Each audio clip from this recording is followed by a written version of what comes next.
This is fine. I'm okay with the events that are unfolding currently.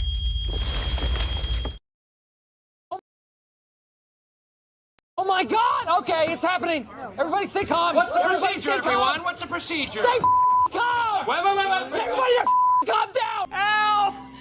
Here. Oh. Take my hand. Ah! Come on.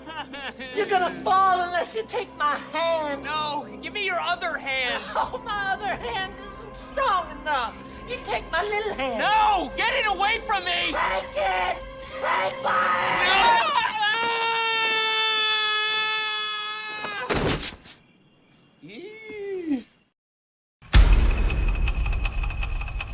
I hear the train a-comin', it's rollin' round the bend.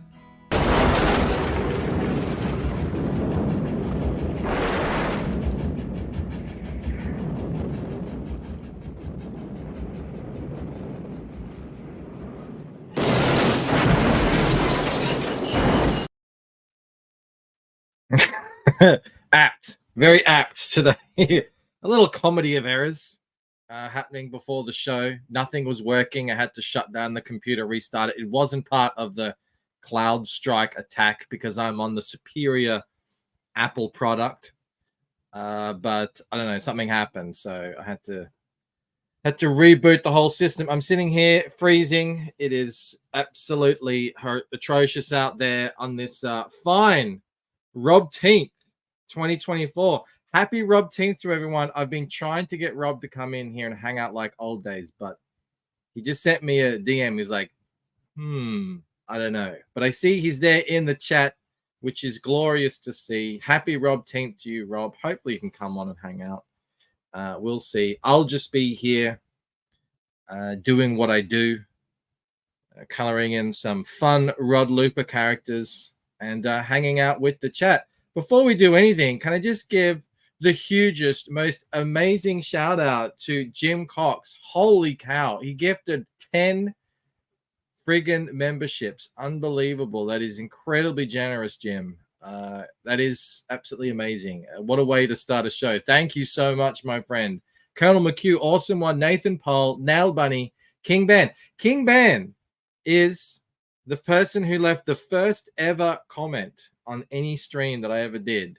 So it's great to see you still around here. Jake Blues, Lieutenant Hughes, Buddha Bear, Jonas Olson, and Matthew Hunter. All of them, if you can believe it, received memberships. Thank you so much. I don't know what to... I mean, I can really only play this. Absolute mad lad. Bonza, mate, says Chris Fisk. Yeah.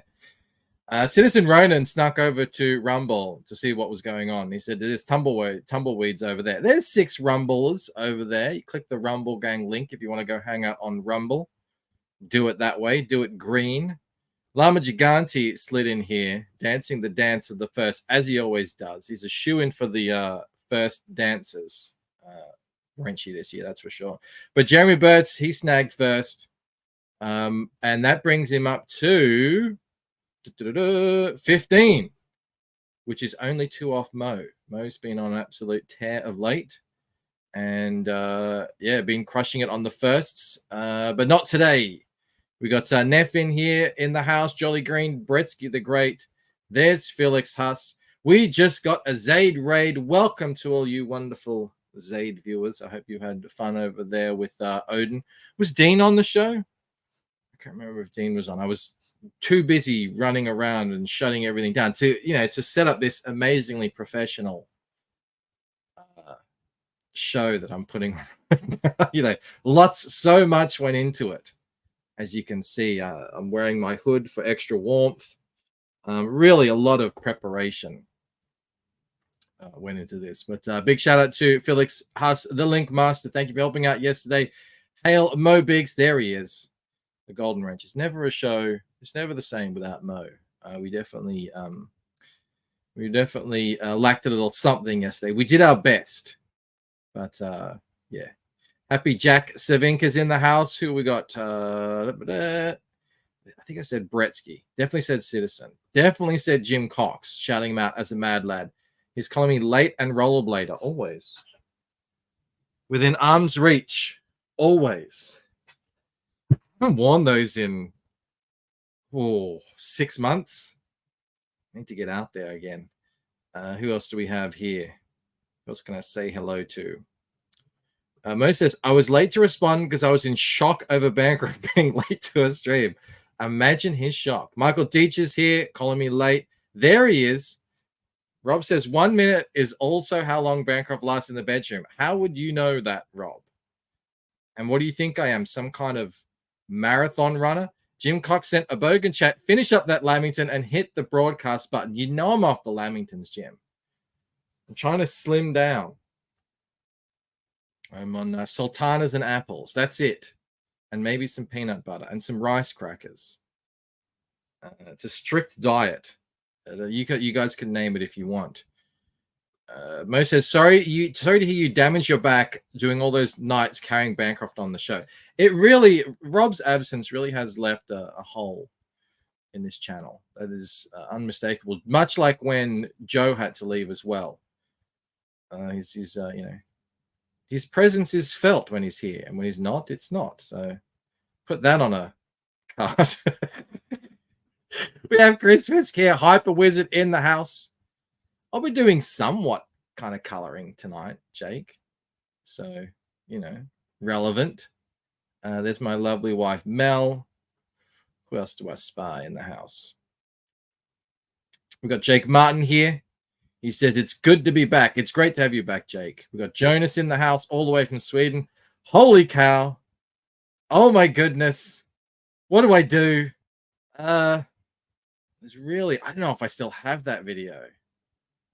I do. Yes. I want to say I'm really glad Michael Bancroft is here. I mean this. I feel like, look, I'm an admirer of yours. I like what you've done. You've carved out a path for yourself. I want to be better friends. That's what I want to say to you. Rob, the replicator, I didn't even know you were here. But welcome, my friend. You are an awesome artist, and we're happy to have you here. Wait, are you an artist? You write your own stuff?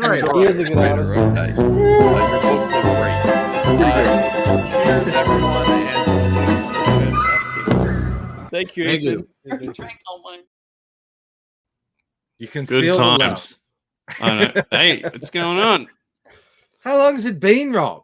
It's been a minute, that's for sure. We haven't spoken apart from DMs. Happy Yeah. Robteenth. It's kind of crazy that you know when that is, and I have no idea. So Well, everyone reminded me, and then Snark sent out a big tweet today. People care, Rob. That's what you don't know. People care. Look at you. You're even dismantling your posters in the background. it's because I've updated them. Hang on. I thought they would have just fallen down, and you wouldn't have bothered to pick them back up again. Oh, lordy. People are wondering.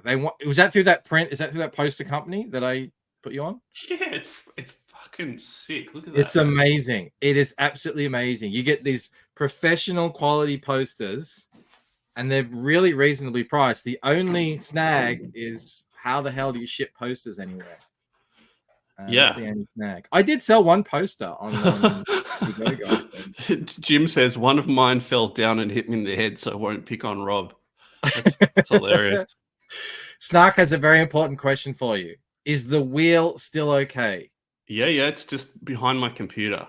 It's still Can there. we see the wheel? Yeah, Is it I'll go possible? get it. It is Robteenth after all. Oh, I'm so happy Rob's here. I need to bring some things up. I can share a video file. Oh my god. I didn't think he would come on. Where is it? I'm gonna play this. Where'd it go? This is Rob. I'm gonna play this for people who aren't familiar with Rob because he hasn't been here for so long. I want to play this video so you can sort of get a grasp of who Rob is. Let me play this. Welcome to Story Time. Today we have a lovely book for you called This is Rob. So let's get started. This is Rob. Rob doesn't like much of anything. Facts. Rob doesn't like fold-out posters. They suck. Rob doesn't like feelings. He doesn't like talking. And he certainly doesn't like making new friends. I mean, it's kind of pointless. They just betray you Rob anyway. doesn't like enjoying things. He doesn't like fun. He doesn't like jokes. He doesn't like laughing.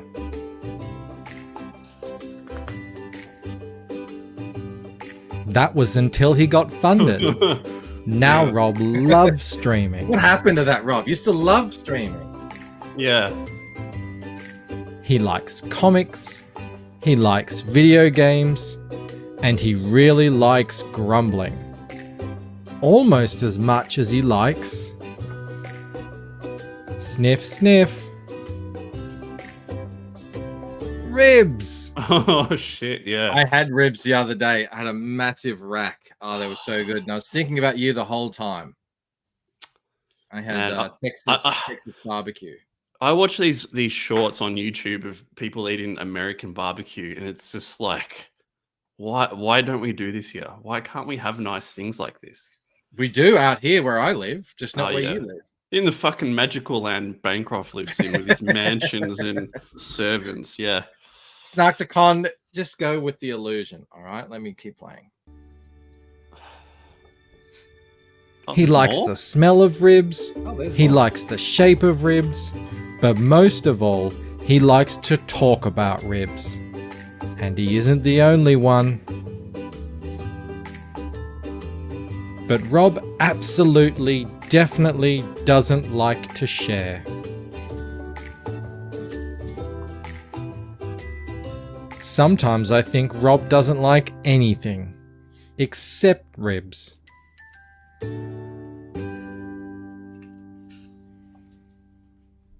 And me. Oh. That's so sweet.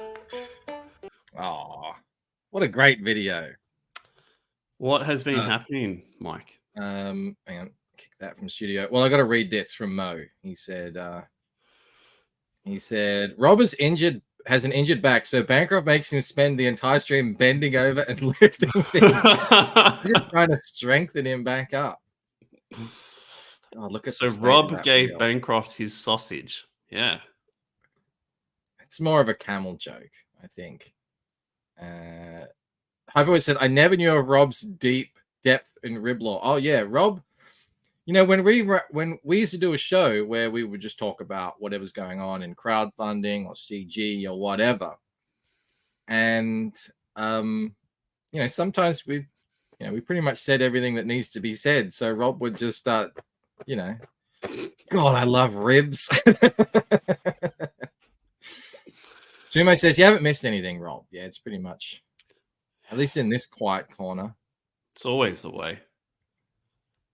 I mean, there's craziness out there if you want to go find it, but I don't know, I kind of huddle under my rock where no one bothers me, and I kind of like it like that. What have you been doing? It looks like you've been busy with your art and stuff. You've been sharing pieces with me. I don't know if you want to show any of them. Yeah, man, it's just plugging away. Like I've told everyone, like the book, there's a lot of the book is done. It's just we're doing some colors now, and it'll get to the point where we have to start promoting it and then launching it. And then you'll be like, what do I do? I'm like, I'll be like, Mike, please help me do this. So we'll see. But it's gonna happen. It's gonna happen. I got this from Camel like yesterday. Oh yeah, I sent you that. Did you see it came from my PO box? No. Yeah. I don't pay much attention to your box, welcome. Mike. What'd you think? It's awesome. I love it. Yeah, it's a good package. Everything is really. Did you get one of the membership cards? I don't know if you did. Yeah, it's inside. I don't want to break I got to read this. I got to read this Bogan chat here. I have to scroll up a bit. Where is it? Where'd it go? Jake Martin for 5 months. Bancroft about to drop the hottest freestyle of 2024. You think so, Jake? Does that sound like me? Maybe. Probably not, though. Thank you for the Bogan chat. And we got a 5 from Valley Law. Does Australia have Taco Bell? No. Well, yeah, no, I think we do. I think there are a couple now. It wasn't allowed to be here because of it was too close to Taco Bill, which is a local Australian restaurant, which I know you might be familiar with. Let me quickly play this for you, and you can see a little thing of what Taco Bill is like. After a big afternoon of shopping, there's nothing better than some Mexican food and a nice little drink. Come on down and enjoy a nice Mexican fiesta. It's Taco Bell's mild, medium, and hot. Does not refer to the waitress. Hey, that's sexist. Sorry, good Mexican food need not be hot to be enjoyed. But when you combine beer, fat, and testosterone in a place like Taco Bell's, stuff happens, eh? Stuff happens, eh? Um, Have you ever been to Taco Bell's? yeah, but it's not for me. No, I've it's only alright, ever but- been on Bucks nights. I Mm. don't go to many of them. But thank you for the super chat. Have you guys seen the chick that doesn't know like why gravity was invented? Is that really old? her. I googled And her everyone's after you seen it? mentioned Oh my god! I mean, you can bring it up if you want to bring it up. oh my god! We can just. This is your day, Rob. We can do whatever you want to do. I was gonna flat, but if you want to do other stuff, I'm happy to. Gee, I'm I mean, happy to what are the options? Watch Michael flat or do something entertaining? I mean, Exactly. Mo says Rob got excited thinking Camel sent him something and Bancroft had to bring him. Yes, I had to own it. Exactly. No, he just took him down, Hyper, because he's putting up new ones. Sumo Thori gifted 5 memberships. Thank you so much, Sumo. Wow, the generosity tonight is crazy. Thank you very much, guys. yeah, I wonder why that is. Sorry, Rob, had to cut you off there. Yeah, Well, I was saying. I invite you all the time. You never come on. Mm. Jake, Chris, Maromi, my very lovely wife herself, and Simply Green, all returning bogans. Thank you very much. Did they use Chihuahua saying Quiero Taco? I mean, who the hell knows what goes on over there at Taco Bell's? Valley Law is impressed though. Good. I never get over them bragging about how unspicy and bland. Yeah, that's true. In Australia, we're like, yeah, it's not hot, so it's really good. That's true. That is so. I never thought of it like that. That is so true. All right. Reboganed. Good. Okay. Yeah, I saw this, Rob. This is outrageous. What do you mean that we don't need gravity? What if it was never invented? Invented by who? Sir Isaac Newton. Isaac Newton created gravity. Whoever I would created never gravity thought is someone he dead, would be, but we like, don't actually need it. There was a time on Earth before gravity existed. Yes. Who created gravity, babe? Dan. It was Isaac Newton. You're right. We actually don't. Is this why you're like hiding? You just can't face the world anymore because you see stuff like that. Mo says, "I'm impressed she was aware of Sir Isaac Newton." Hey, give her props. I mean, yeah, yeah. She genuinely thought she was being smart there. Yeah. That's what's funny about it. Tassus over on Rumble says, "Sorry, I'm late. What did I miss?" Rob is here. He says, "I feel dumber watching that girl." Rob, can you send me the link to the replicator sign up? Yep. And I'm gonna you put it in the private chat. I'm gonna pin that, and then we can check out your replicator page. I don't know if you've updated it all or if it's the same. Yeah, I mean, someone in the chat definitely don't post it because I can find it so easily. Do you not have access to your link quickly? Because it's been like 6 months. That would be the reason. Thank you to Jab Styler, who backed the absolute mad lad, backed 2,000 piece puzzles. I've got these puzzles up here for a limited time only. And I'm just saying, I just received note that the Indiegogo funds are on their way. So as soon as the Kickstarter funds hit my account, these are coming down. So if you do want one of these, you don't have to be a mad lad and get the 2,000 piece. You can just get the 500 piece like a normal human being. Yeah, thank you, Jav. That was massive. Have you seen this one, Rob? The Shark No, that's Tank cool, Yeti? dude. It's so amazing. That's going to actually be in the back of the Painted Death books as well. And I never thought I would put anyone else's art in my books. And I guess I'm just... You're just a sellout now. Yeah. But now this piece had to go in there. It's just too good. And it just works so well. So there's that one. There's the puzzle. Oh, sorry, the Eiffel Tower. Slightly cropped. Slightly. I got as much of you guys in there as I possibly could. But you still get a fair chunk of everyone. I lost Rob. Oh, he's back. Oh, that's pretty. Yeah, that came out really well. I think that'll probably be my finest puzzle yet. And then there's Dean James one as well. This was the People's Choice in the fan art competition. Nice. And so you can get that one. Looks to me like it would be incredibly difficult. Ali actually grabbed that one for Dean. So shout out to Ali. Thank you for that. So yeah, they're only there for a limited time only. Getting close to 900 backers. I'm hoping once the books come in and it goes, just becomes a store at that point. You buy, you get.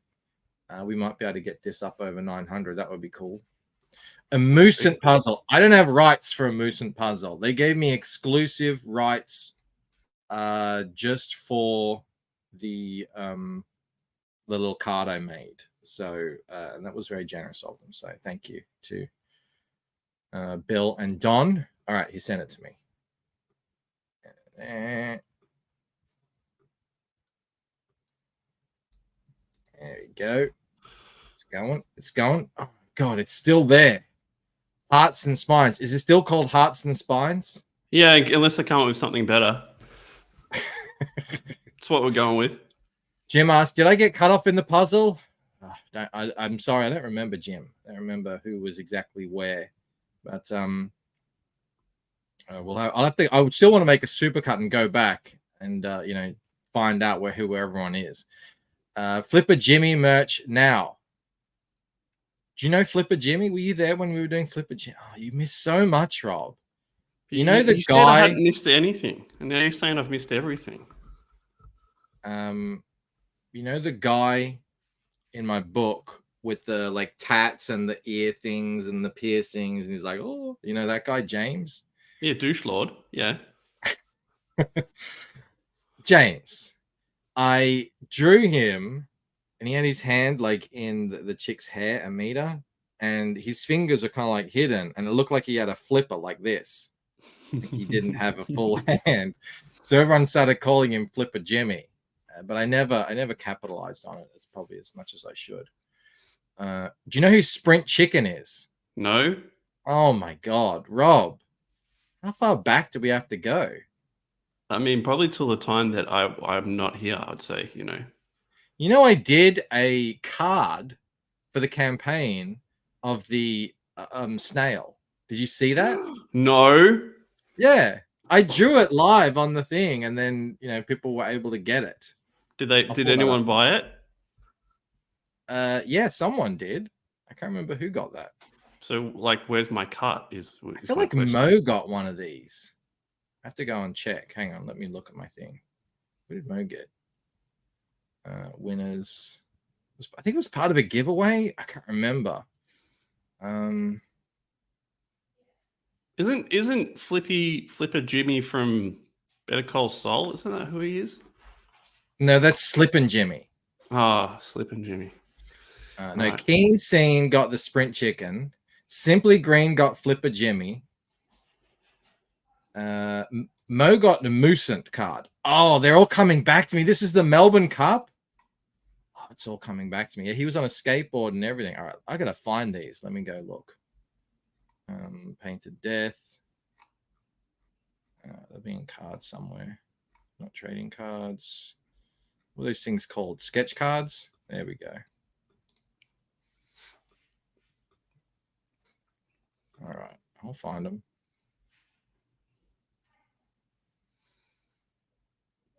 Oh, how's the Embrace 2 going? It went really well. We had an absolute cracker of a launch the other day, and yeah, they made over. Okay, I found these things. They're in miscellaneous. I don't know why I did that. All right, I got to open these up. Hold on a sec. There's that one, and Sprint Chicken. Yeah, we did a fantastic launch, and they got funded right there on the. I could probably pull it up. Embrace 2. Indiegogo. Click on the NetBank one. No, I won't be doing that. Look at this. In a couple of days, 73 backers, Nice. $6,000 raised. Yeah, they've got some cracking things on this. A bunch of, look at that amazing art there. Yeah, that's great.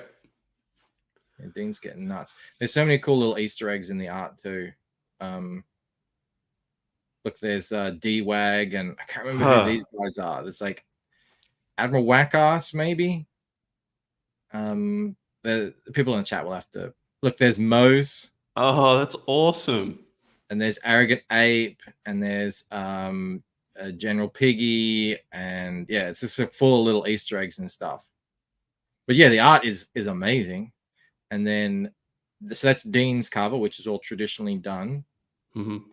There's Reenie's cover. Oh, that's sick. Yeah.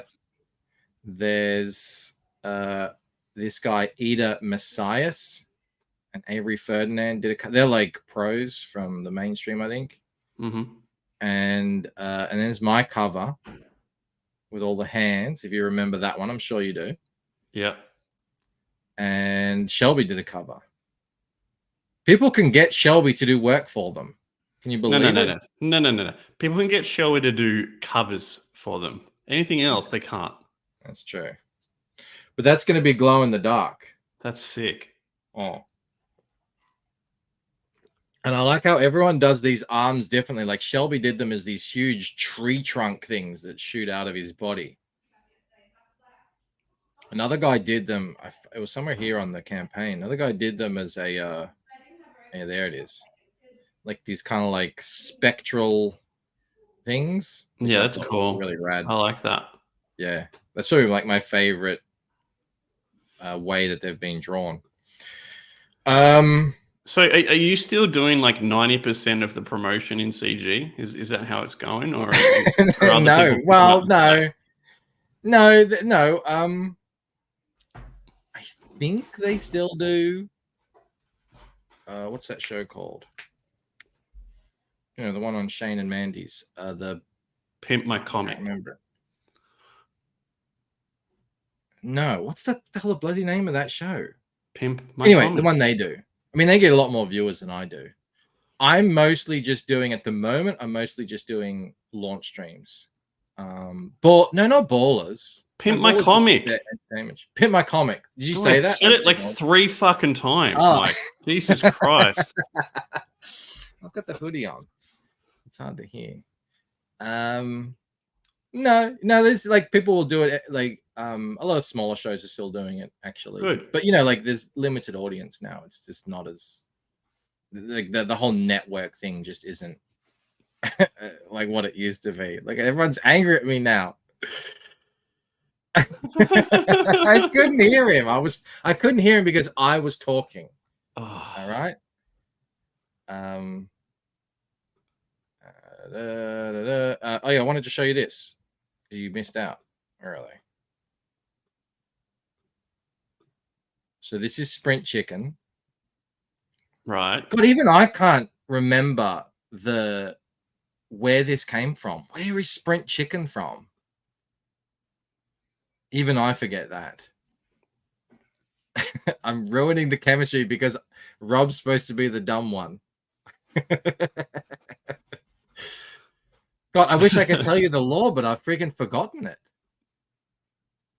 Great story, Mike. I mean, that's it. Clearly That's your it. best. I was in a chat and we were talking, and I said sprint chicken instead of spring chicken, and it just, the chat did what it did, and it turned it into a character in the friggin' chat, and that's where he came from.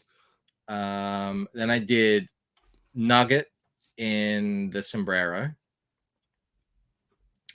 and then I did the Lucent, which was my interpretation of the Lucent postcard that everyone's getting on my campaign, a slightly different version. And then the pièce de résistance. There we go, the millionaire snail. So I drew him. I think I remembered all of the lore, like he's. I can't remember why he was a millionaire. I know he was, and like, how do you show that someone's immortal? So all I could do was just write "I'm immortal" on a big sticker. And for some reason we had him on his big thing of money on a skateboard and his top hat and his eyepiece shows that he's a millionaire, and his bow tie as well. I mean, it's great. You don't like it? No, I do. I love it. It's fantastic. This is my excited voice. Oh, that just really warms my heart to hear your praise of the Moosin would have worked if you just made a plus-sized Ella, but with like big teats. I don't know about that. The lore is lost. I know. Rob abandoned it. That's why it's lost. Remember the giveaway song? Remember the Weller Man? Remember? Of course. But Mo hates the Weller Man. I found the Moosent mic. Here you go. Just 1 second. The Moosent.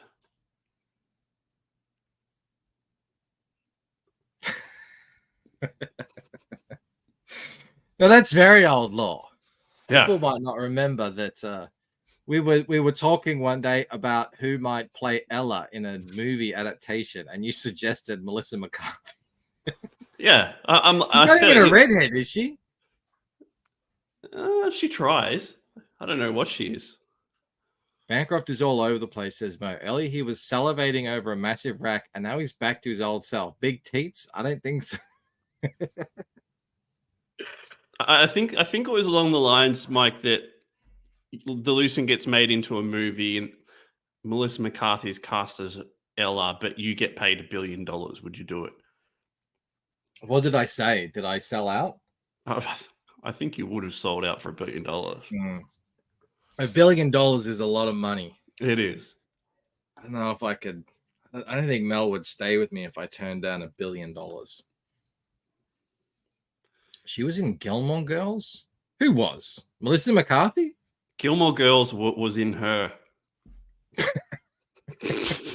I like Melissa McCarthy. I think she's hilarious. Yeah. She's funny. Mike, did you see that video? I don't have it, which annoys me, but it's like there's like a group of chicks in an office and they're singing like. Oh, yeah. Have you seen that? Oh, my like a God. TikTok thing. Yeah, they're Australian too. Straight away, I heard their accent. Did you not hear their accent? It's the worst thing I've ever seen. Like, it's right up there. You know what I love about Rob? He's like always late on everything. He's like, did you see this thing that was viral 2 weeks ago? Oh, yeah. Change 2 weeks ago to 2 years ago, and you're pretty accurate. They're an Australian beauty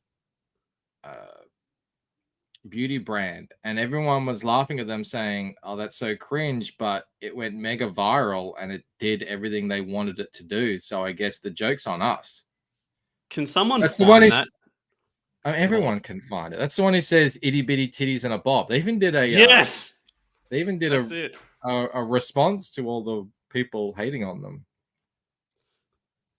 As cringe as it is, I think they won this round. They got what they wanted. So I'm sure there's a lot of like parody. It's the worst thing I've ever seen. It's amazing. I'm sure there's a lot of parody. How are you guys in the chat? How are you all doing? I do miss you. Mo says, bring Rob back on next month to discuss Hulk Hogan at the Republican National Convention. I'm sure you didn't see that. I saw photos of it. I didn't see what he was speaking about. Jake says, no, everyone lost. It's so. I remember the first time I saw it, I didn't want to hear it because I could just see how cringe it would be. So I saw it a couple of times through the feed, and then finally I clicked on it to hear it, and my heart sank because I realized they were Australians straight away. Congratulations, Maromi. What did you get promoted to? Rats. This is going to be rough. So you have never heard this? No, I've heard it, but like it's like reliving cancer. She's a boss too. I wonder if she's the owner of the company. Gen Z boss and a mini. Gen Z boss and a mini. Itty bitty cheese and a bob. Itty bitty cheese and a bob. 5'3" and an attitude. 5'3" and an attitude. Secret product in the trench. Secret product in the trench. New friend green and a sneaky link. New friend green and a sneaky link. Fake 10 hands in a hoop. Fake 10 hands in a hoop. That's so bad. You know what I asked what a secret link is. You know what a secret link is? What? It's like, I mean, I've been told, don't take my word. I'm told it's when you are having like a little side partner. So it's like that the secret link is like the side piece. So it's double gross. She's like, imagine if if it is that, and she's got a boyfriend or a husband or whatever, and then he saw that because it obviously went mega viral, and he'd be like, "What's a sneaky link?" And she's like, "Oh, it's nothing." Yeah, an affair, exactly. I thought it was like a link to a product, like a secret link to a product. Well, I thought, yeah, mate, it could have been anything. Testa says that wasn't quite as low as the Gravity Girl, but it still wasn't good. I think it's, yeah, I mean, I don't know. No one disagree with me. I think it's yeah, she's like having some kind of an affair that she doesn't want her partner to see, which is a hell of a thing to put on something when you're trying to go viral. Enough to turn any straight man gay. Do you like the itty bitty titties in a bob? Dude, no. No one does. Come on. What's up, Phil? People ask me why I'm not into Australian accents on women. And has you ever seen a better exhibit than this? This is just so Australian to me. The Office, the girls, everything. I mean, I'm not one for censorship, Bancroft. We should be allowed to say what we want, but maybe in this case. Why does she have secret product under a trench coat? That one befuddles me. I don't know what that's about. I think they just kind of like didn't. You know, they did a follow-up? No, did they? Yeah, I'll see if I can find it. TBH skin care follow-up. Chris Fisk says the STIs in that hen house must be off the chain. The voices already gave me my ears gonorrhea. Nah, I don't know. I wouldn't be able to find it now. But yeah, that happened. Sneaky Link, Moj reckons Sneaky Link is probably itty bitty titties and doesn't know what a bob is. We got well-read in the house. Self-hating? No, it's just, look, I don't know. Something about how have books been received lately? How have the reviews been going, Mike? Which books? Just in general, nothing in particular. I was getting a ton of really good books for a while. I haven't personally been talking about many books for a couple of months because I haven't read any because I've just been, finishing my book and doing fulfillment. But there was Mike Barron's Bronze Star, which is excellent. I mean, I can just quickly. Well read. I don't know if you mean that, but thank you. I appreciate that. All the books suck, Rob, except your. I'll take it. I mean, books still suck. That's still happening. That's still a thing, 100%. Let me share the screen here. Let me share the screen to my channel. The only thing trying to eclipse Bancroft's ostro-misogyny is his seething hatred for Danny. Yeah, F Danny. We discovered that Bancroft is a secret illiterate because I don't read DC comics, apparently. Read Lost Pages. Yeah, I've got Lost Pages. I haven't read it. I showed this off last week. Why haven't you read it, Mike? Is there something you don't like about it? I haven't had time. I'm fulfilling. Well, so I'm getting ready to fulfill. Did you see their tome? Yeah, it's cool, man. I haven't been watching anything, but I see thumbnails of videos popping up, and it seems like the Zaid boys are just doing so much work. So hats off to them. It is actually this is the best trading card I think I've ever gotten. Because see how that glows? The foil. Do you see it kind of looks like Kane and White, but is it Shelby? I think it's a bunch of different artists. That's two. Yeah, I think it might. Phil will be able to let us know. I remember that old piece. You got Crimstone, Tiger Blue, and Reaper Destroyer, and all of their shiny bits are foil. So it's red foil on Reaper Destroyer. It's cool, man. Or maybe it isn't. I don't know. Anyway, it glows. It's cool. And there's the book itself. Yes, I haven't read it yet. Oh, Ricardo. Yeah, Ricardo's a beast. Yeah, he's a great artist. He's been crushing it. And did you see the twink foil I got from Camel? You can't really make it out of the foil, but that's cool, dude. What's that? Like, piece. What is it? This is a commission he did for Snuggie, and he colored up and printed out on a twinkle foil poster and sent it to you. Yeah, for free. He's a good friend, isn't he? Well, if you want him to be a good friend to you, you got to show up on his show. You know. Yeah, I put in time. One day. Joe says, one day I got 38 books that I don't even want to read anymore, changing my whole approach up. Oof. Yeah, see, that is the hidden problem of crowdfunding is sometimes, and it's happened to me many times, you have to wait so long for the book, you don't really care about it when it gets there. You don't even want to read it. I don't know if this is kind of like a general feeling, but I used to back everything. You know, if it was decent, looked good, was interesting, I'd give it a go. But now it's pretty much dropped down to my friends and what I'm actually really interested in. I see things that looks really cool, but I haven't heard anything about the writer or the story or anything, and I hold back. Whereas before, I would go, whatever, I'll give it a go. But yeah, I want to hear what people say first, both about the delivery and then their writing, because it's you wait a lot of time, you spend a lot of money, then you wait a lot of time, and then the book comes and it's really quite disappointing, and it doesn't make you want to back more, that's for sure. Yeah, when that happens. So I would, because I was on a really good run. So I mean, I'm doing two things here. I haven't done them in a while. Like I said, From the Vault is when I go back and I just pick something up that I backed ages ago and reread it if it's good. Hail Salad, that was fun. Death Swan by Carlo Rowe was actually really good. I was super impressed with it. I mean, the problem is it took 5 years to get here. And I don't think we're going to see another one.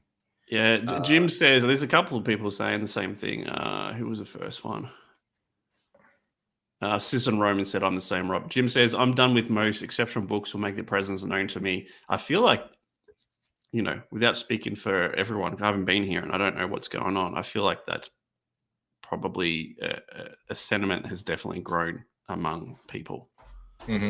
Snark loves his pineapple perception. Do you, Snark? You must have an inside track that none of us have. There was Psycho Killers, which is just like a taste, but I really like the feel of it. A lot of people tell me it's like a Golgo 13. So if you like that, sick. Like that. Golgo 13 is wicked. Yeah, I thought that was really good. Groken. Then I've said this. The only issue I had with Groken is you need the special code to unlock the meaning of it. That's my only issue with Groken. And that special code is there are 2 little Ashcan books that he released that if you don't have, it's tricky to understand what's going on. If you do have, it's great. So that's my only minor gripe with Groken. But I'm probably more excited about Groken than anything else because the art is just so good and the story seems to be actually building to something pretty epic. Wraith of God was fantastic, hands down, easily one of the best books I've ever gotten in crowdfunding.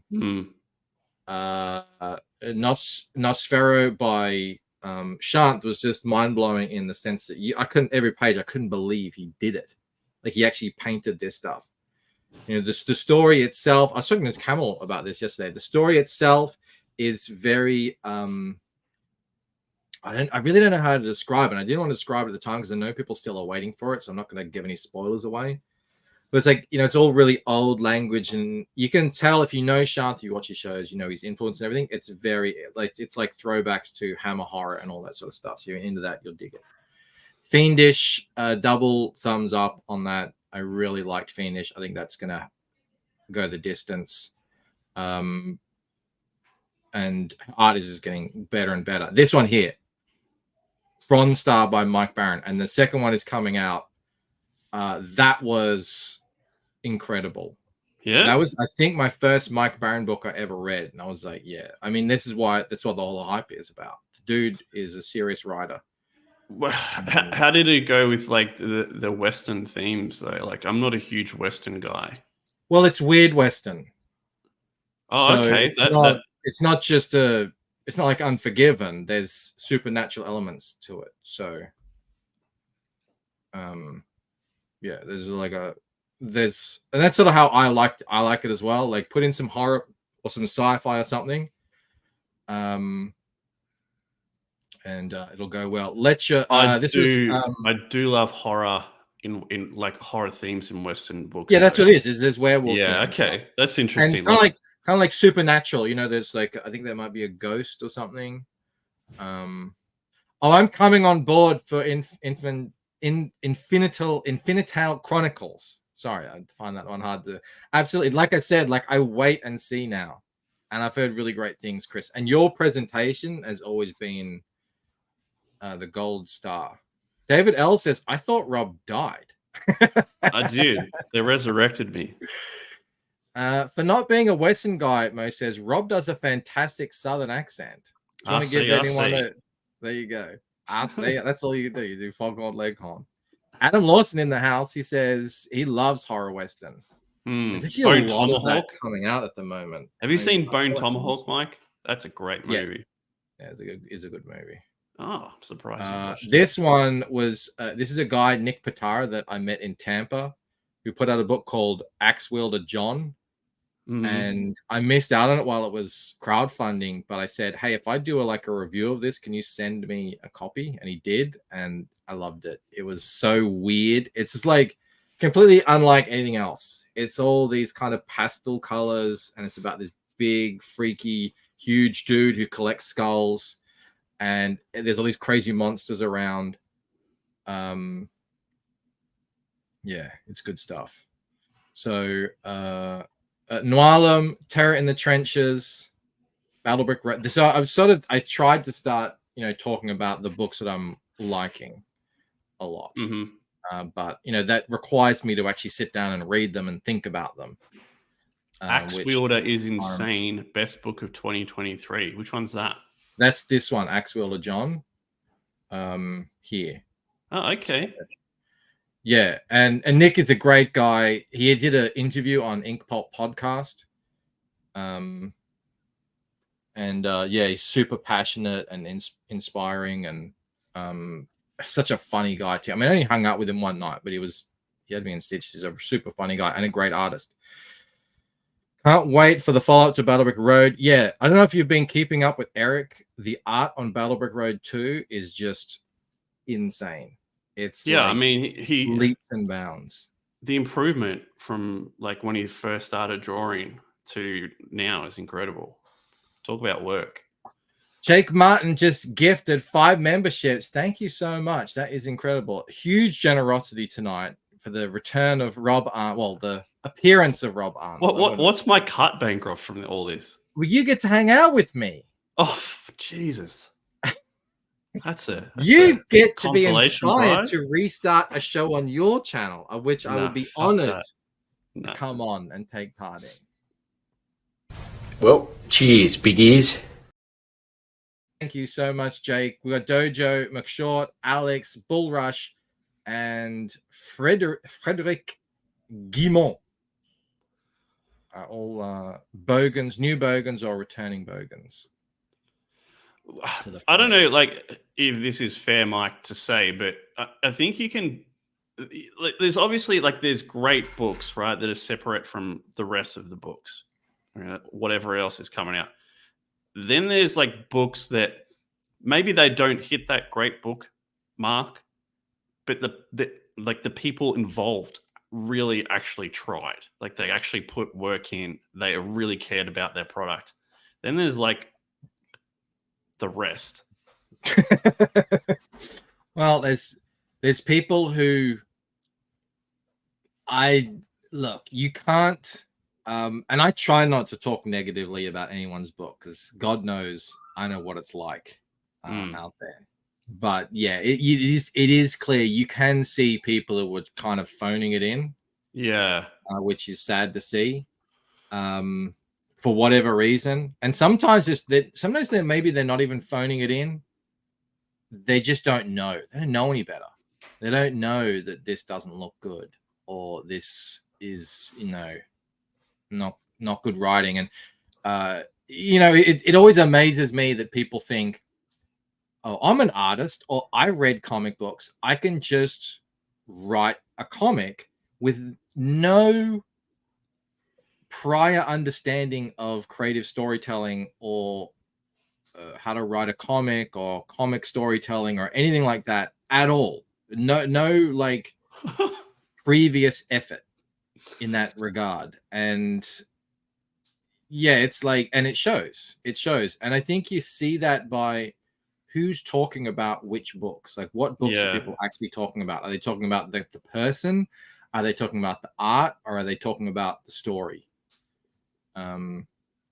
So yeah, but like Jim said, when books are good, they do make themselves known. There's so many books that I still haven't read that I know I'm going to like, because everybody tells me how good they are. And I've got them coming on the way. Downcast, haven't read that yet.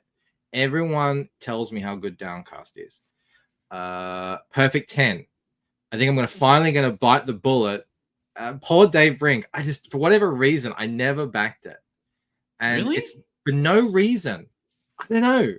The guy is great. I love Dave Brink. His art gets work done too. You know what it is? It's just that I'm not that into superheroes like I used to be. Yeah, I get it. His universe that he's made looks so much fun. So I think I'm going to finally. So we're actually launching that, I think, next week.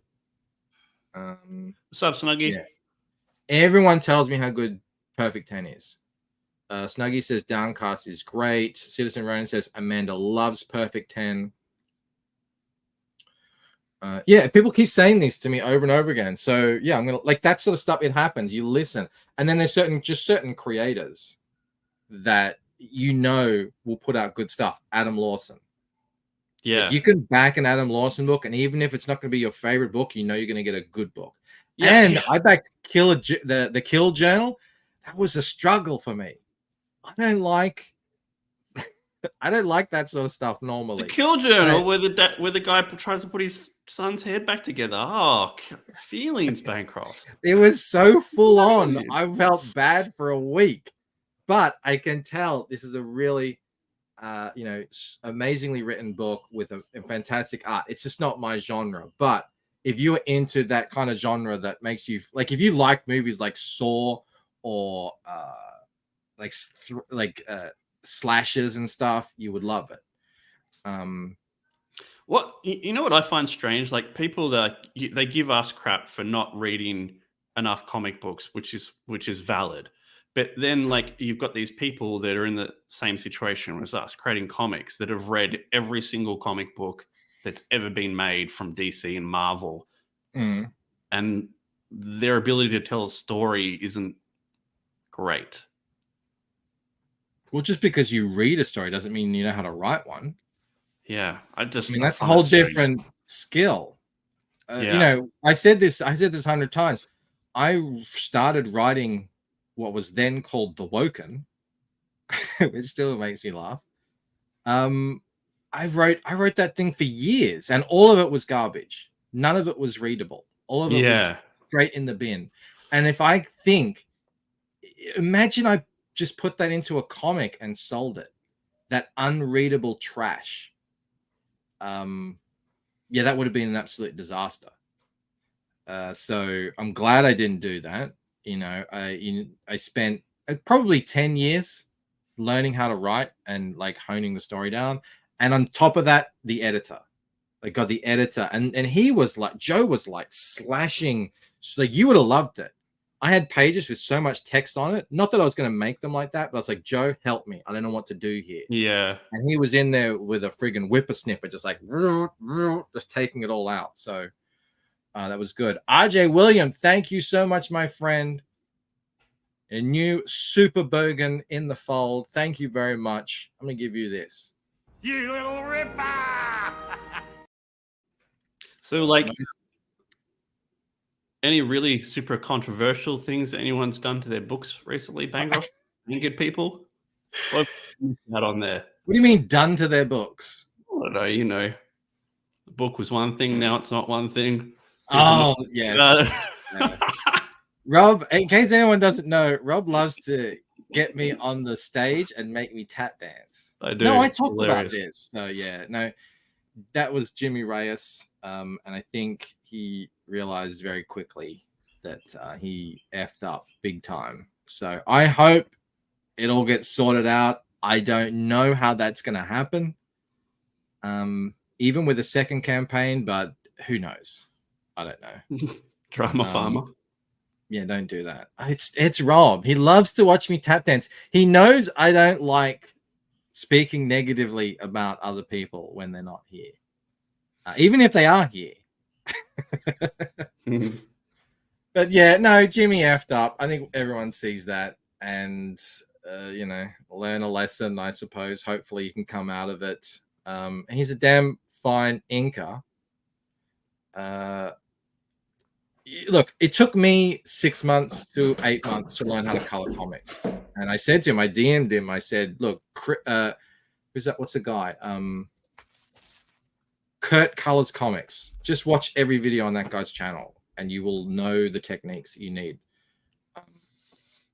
Jimmy's coloring himself now. Yeah, he should have done that from the start. It's not going to be a massive issue, you know, especially in this space if you're like 6 months late. Because you're like, oh, my colorists, and you know, Rob. I will, I will say that colorists, for whatever reason, appear to be the hardest to work with out of, you know, pencilers, inkers. Well, what tends to happen is, unfortunately, is colorists will put up these amazing pieces. Pin-ups, they're hand-selected, usually pin-ups. And you're like, oh my God, this colorist blows my mind. Look at what they can do. And then you give them a test page, and it's just, like some of them that you've shown me, it's like, I cannot believe they would hand that back. I'd be asking for my money back. Yeah, it is crazy. And like, you can't judge them off pinups either, because they might just be copying the exact same color palette, style, techniques that the professional artist used on that pinup and just replicating it. So once they get to a page where they've got to make their own decisions and focus on the right and wrong things, it's like, it's a completely different world. Mo says, if Bancroft's a fan, I'm guessing it's Kurt Colors Comics with 3. You are wearing all black. I know. If you spell color with a U, please don't apply. Oh, Jake, while you were away, Jake colored Rini's Fiendish 2.5. I saw bits of that. It looked great. And it looked amazing. Really I haven't gotten mine yet, but I think it's on its way because I just got a shipment from RJ coming in. Yeah, So- I was in a stream when he was showing off some of his colors, and like, the techniques and the separation between background, middle ground, foreground was really good. So it looks like he understood it. Jim says Bancroft is okay making backhanded compliments to Rob, just not other people. Yeah, exactly.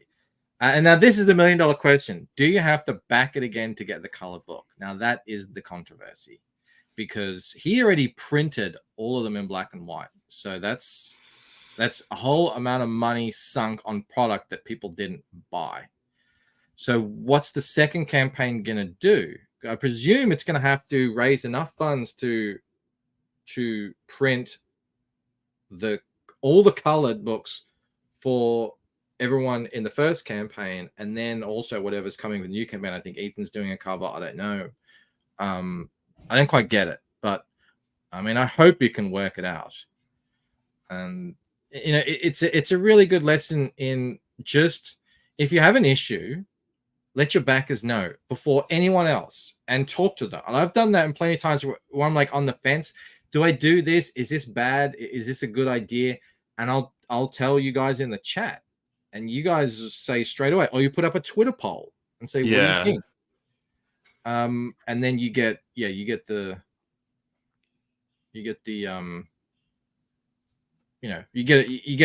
feel. And you're not going to get a consensus from everyone, but you'll be able to make the most. You'll at least be able to dodge a landmine, which is what Jimmy just kind of jumped right onto.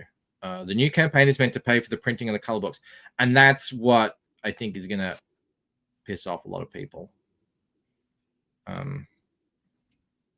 But some other people won't care. So the wisdom of the crowd, the wisdom of the mob. All color comics, all comic creators have issues. That does seem to be the case. Jav says he also advertised it as black and white for his new backers, so he effed either way. He has to ask everyone individually.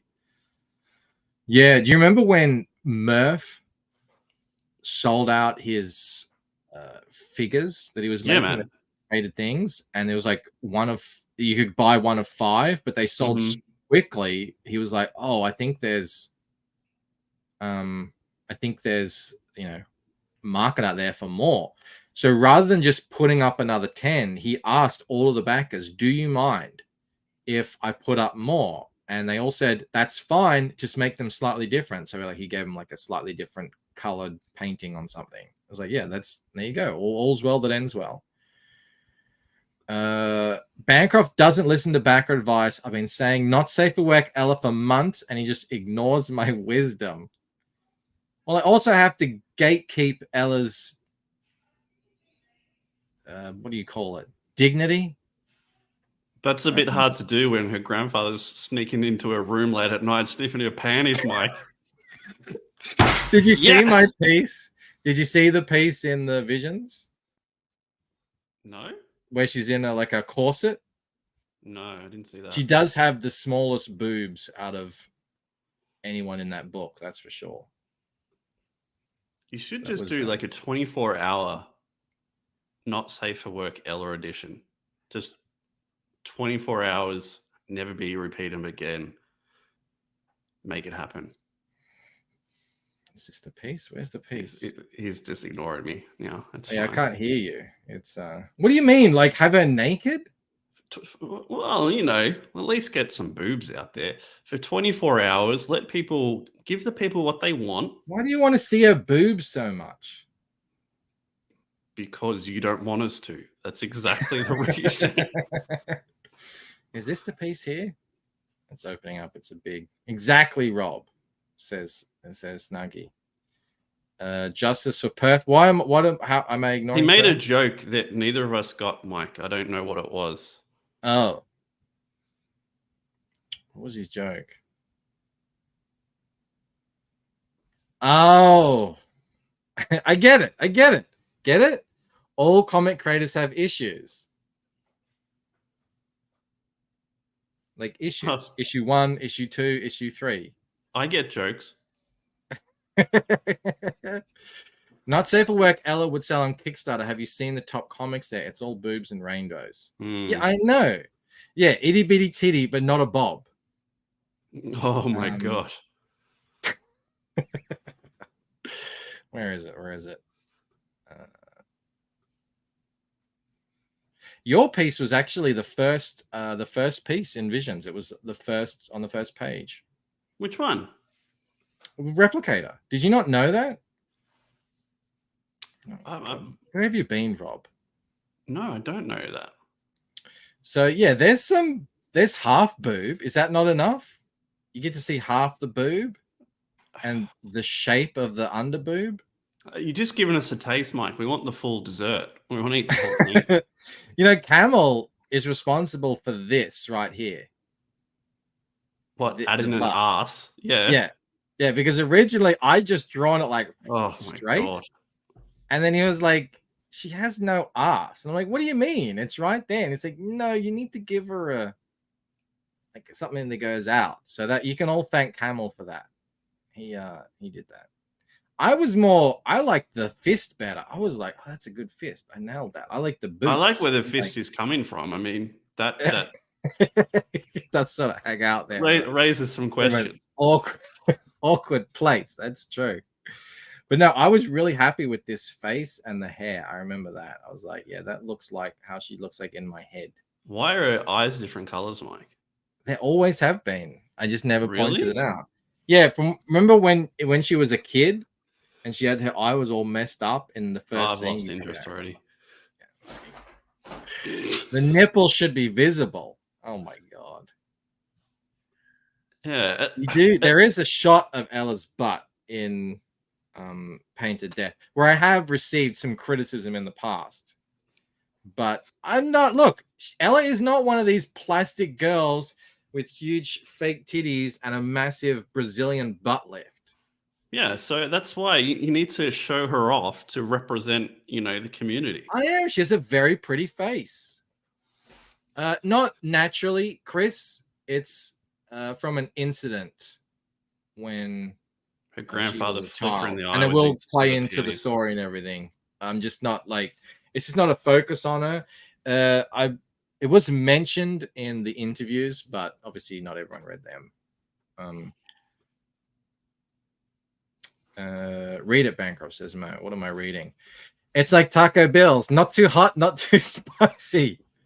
Exactly. Thank you for getting it, Mo. He understands. Natural is fine, says Snuggy. That's natural. She's naturally slender. Now, Rod has drawn her thicker. Yeah, show me some of that, man. I haven't. Rod's given her a little bit of. I mean, he didn't give her huge boobs. How much did it cost you to buy the rights to Carmen Electra? Carmen Sandiego. Yeah, that one. I'm changing the hat slightly. I'm going to Uh-huh. make it a rounded top. Which I think is what I originally envisioned, but I just neglected to tell him that. So, like, the hat doesn't stay on for very long. The hair comes out. That's the only thing she ever takes off is her hat. Yes, I think she keeps the cape. I'm pretty sure, but she loses the hat on about page, I don't know, 8 or something out of 32. So yeah, the hat doesn't stay on long. Some good art. I was supposed to be flattening. Are you cool to hang around? Well, I'll hang around till I get bored. So you got at least a couple more minutes. Oh, because I usually do the draw streams for a couple of hours, but really, this hasn't really been a draw stream. It's just been a kind of catch up stream. That's cool. How are you gonna color this? Like, just the normal way I color. I'll probably put in a little bit more holds, just because on that bottom panel with where you are now. What are you going to do? Like, are you going to do like a solid color background? You know, Rod actually has a gray tone in there, but I don't know if I'm going to use them because it's a little. I don't know. I haven't decided yet. I'll think of something. I mean, I don't know. I haven't thought of it. Michael, the cape stays on bank. The incident was Grandpa Snark. Unbelievable. Now I have to actually open up some others for some color reference here. I feel like if you don't give people what they want, Mike, it's just going to get worse and worse till it becomes unbearable for you. Unbearable for me, as in I need to give. Like the comments people will make will just be too much. What, I need to turn the character into a panty sniffer? I mean, is that what sure, you're suggesting? If that's what you want to do, I mean, no, that's not what he is in any way. I will be doing color holds, but I haven't really figured out. I did this page. Where is it? I did this page for the sign up. I didn't do that. I just did one panel.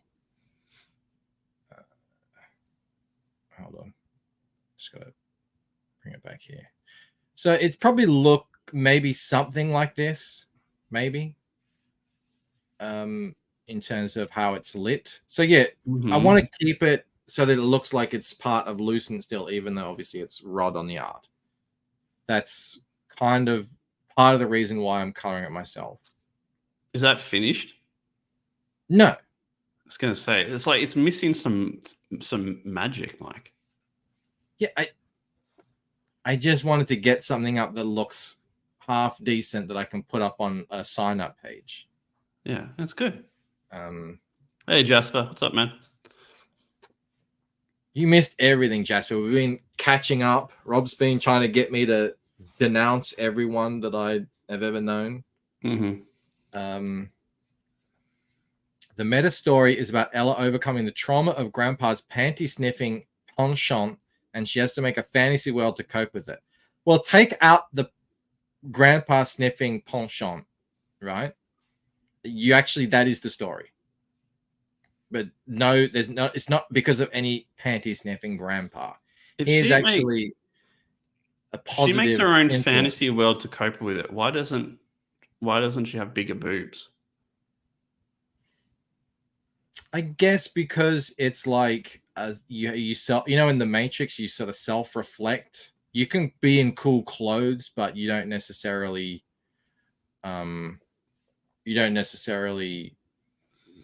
change the way you look.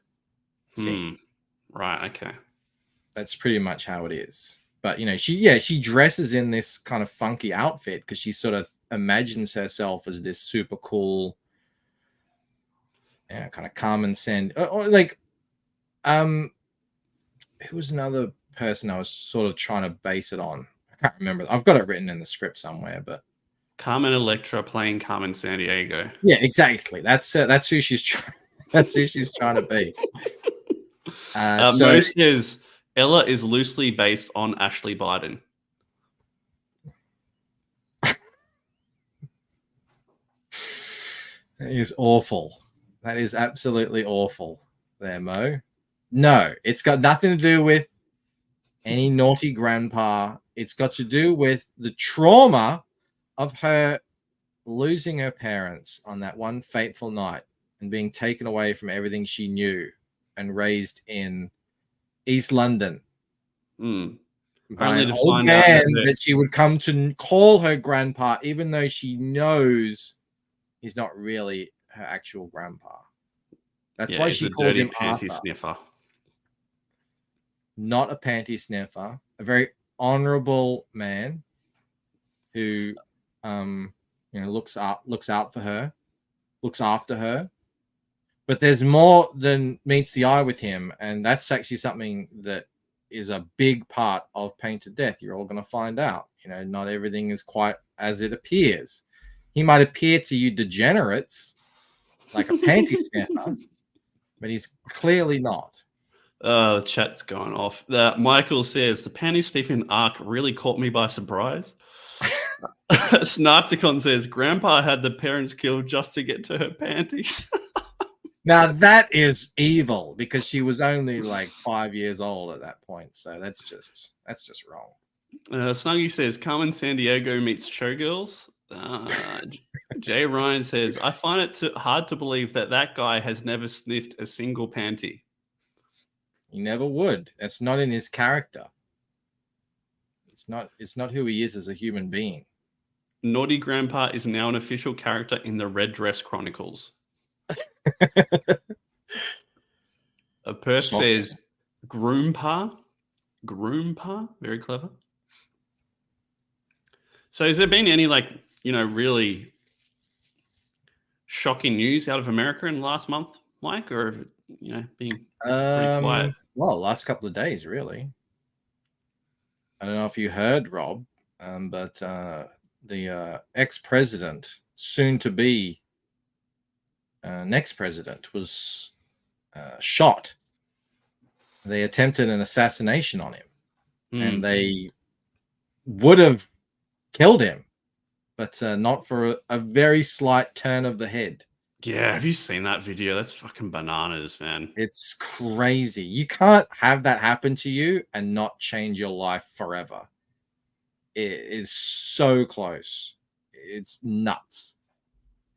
And I didn't know if everyone's really grasping. The only one I've really been seeing talking about it is Tim Pool. I mean, granted, I haven't been watching much, but I reckon if that had a hit, if he had died, and it so visibly in front of everyone live, that could have put the world on a trajectory to, someplace really dark that it wasn't otherwise going to head to. I know it's pretty dark already, but it could have started World War III. It could have started the end of the United States.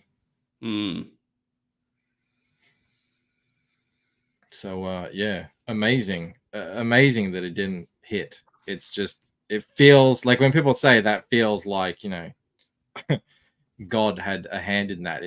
Like, if ever there's anything that could convince you, it would probably be that. It was pretty. Snuggy says, not safe for work, L would brighten things up.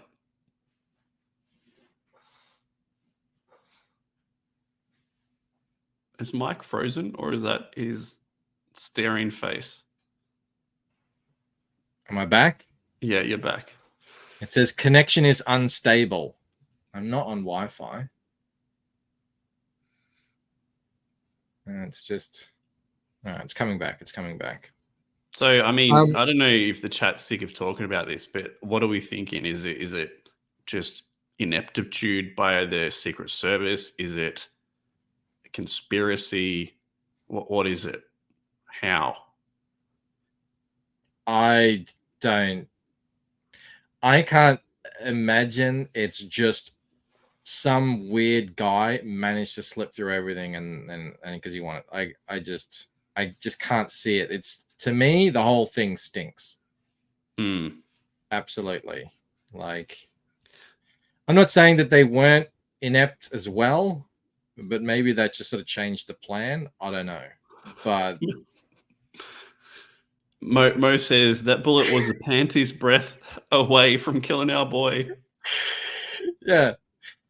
Jake's probably got it right. At minimum, it was permitted to happen. Yeah. And, there's, and everyone obviously, the conspiracy theory is out. But, we've realized like conspiracy theories are, 9 out of 10 of them are true these days. So, Black Rock connection is weird. Yeah. Yeah.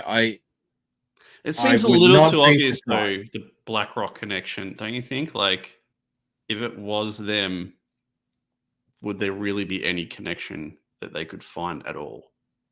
That's just a question I have. Well, there comes the incompetence and desperation into the equation. I mean, their whole plans, one would assume, hinges on Trump not being reelected. So, if they become desperate, then yeah, they get put into a place where they're just like, we just have to get this done, come hell or high water. But then there's also as Felix says, yes, Rob, it would be obvious. But then there's like, maybe they think, it's too obvious, so that people would think, that's But people are talking about second shooters already, and that doesn't seem uncredible. So. Have you seen the video of the female Secret Service agent trying to holster her weapon? It is. I've heard Wow. that they were all like not. I'm not saying like not real Secret Service agents, but not experienced. Like they were super green, or maybe not even proper Secret Service agents. And yeah, I from the look of it, I mean, it did not look. It wasn't. It didn't fill. It wouldn't fill you with confidence seeing how they behaved. That's a weird. That hand's weird, Mike. Just to throw it out in front of everyone. It's a weird position. And no, it's the length of the fingers is weird. They're like their little finger is huge. What do you want me to do about that, Rob? Do you want me to fix Cut it, and then put it. Do I have to right now? I mean, you don't have to. It's just, you listen to me and you make fantastic changes to your book, like those traffic lights. You don't listen to me. You don't give people naked Ella. I mean, what do you want?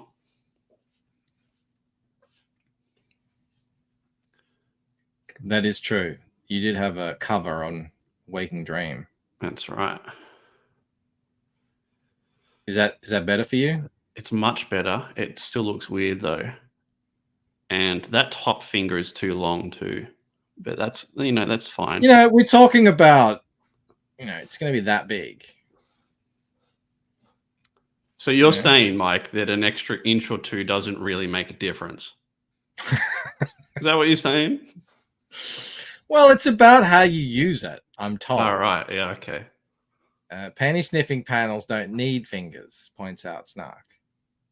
No, make a vinyl magnet of that hand. This is Rob Arnold's, this is Rod Looper's hand. All right. Perth says redraw the book. I kind of agree, mate. It's, it's time. It's time. No, it's fantastic. It's great art. I'm only mucking around. Oh. I like that color. That's a nice color. What happened there? And you just got rid of it straight away. No, it just something I've got must have anti-aliasing on it, but I don't know what. I can't see anything. There's gaps here that shouldn't. Yeah, what's going on here? Sometimes, I work. See, that shouldn't be like that at all. That's all messed up. What the bloody hell? I'm looking at all my tools. There's nothing with that on. Oh, no, not that. What the hell? God damn it. I was watching the El Salvadorian president, Mike, really interesting guy. You should actually watch his interview with Tucker Carlson. It's quite interesting.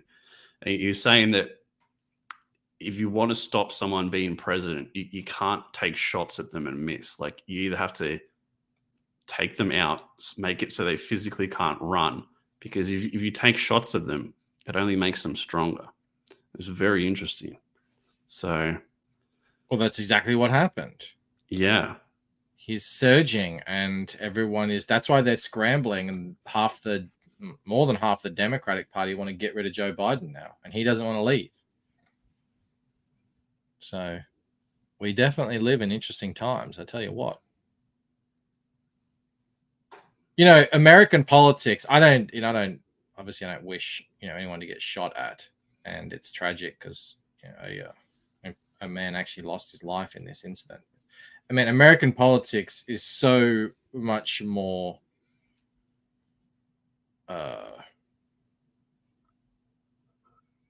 what's the word I want to use here without sounding insensitive? It's just like there's so much more going on, and the stakes are so much higher.